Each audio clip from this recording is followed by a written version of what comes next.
2.5 लाख केंद्रीय सुरक्षा बल होने के बावजूद भी बंगाल की सड़कों पर खुलकर हिंसा हो रही है। आखिर ये जीत का जश्न है या नफरत का खौफनाक रूप? नमस्कार, आज बात करेंगे बंगाल की। चुनाव खत्म हो गए, नतीजे भी आ गए, लेकिन शांति अभी तक नहीं आई। कई लोगों का मानना है कि ये सिर्फ दो पार्टियों की लड़ाई नहीं है, बल्कि पिछले कई सालों से बढ़ती नफरत का असर है। सबसे बड़ा सवाल ये है कि जहां 2.5 लाख सुरक्षा बल तैनात हों, वहां इतनी हिंसा कैसे हो गई? क्या इनका काम हिंसा रोकना नहीं था? अगर था, तो फिर ये सब कैसे हुआ और इसकी जिम्मेदारी कौन लेगा? कुछ रिपोर्ट्स में ये भी कहा जा रहा है कि हिंसा का तरीका भी बदल गया है। लोग कपड़े और झंडे बदलकर खुद की ही पार्टी के ऑफिस पर हमला कर रहे हैं ताकि इल्जाम दूसरी पार्टी पर लगाया जा सके। नेताओं ने भी कहा है कि अगर उनके लोग इसमें शामिल पाए गए तो उन्हें पार्टी से बाहर किया जाएगा।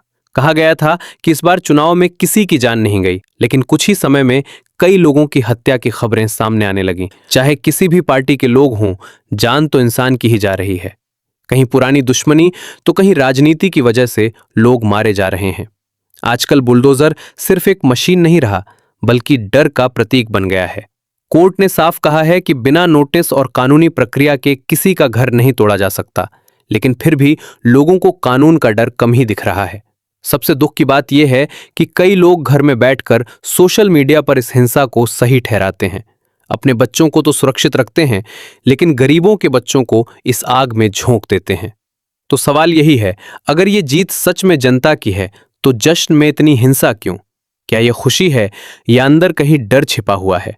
क्योंकि जब जीत के बाद भी डर बना रहे, तो समझ लीजिए कुछ न कुछ गलत जरूर है। लोकतंत्र की असली ताकत वोट में होती है, न कि सड़कों पर खून खराबे में।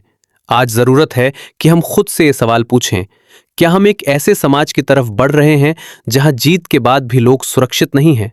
अगर आज हम चुप रहें तो कल ये आग और बढ़ेगी, और तब नुकसान सिर्फ किसी एक पार्टी का नहीं, बल्कि पूरे समाज का होगा। याद रखिए, नफरत कभी किसी को मजबूत नहीं बनाती। असल ताकत शांति, समझदारी और इंसानियत में होती है। और अगर हमें सच में आगे बढ़ना है, तो हमें यही रास्ता चुनना होगा।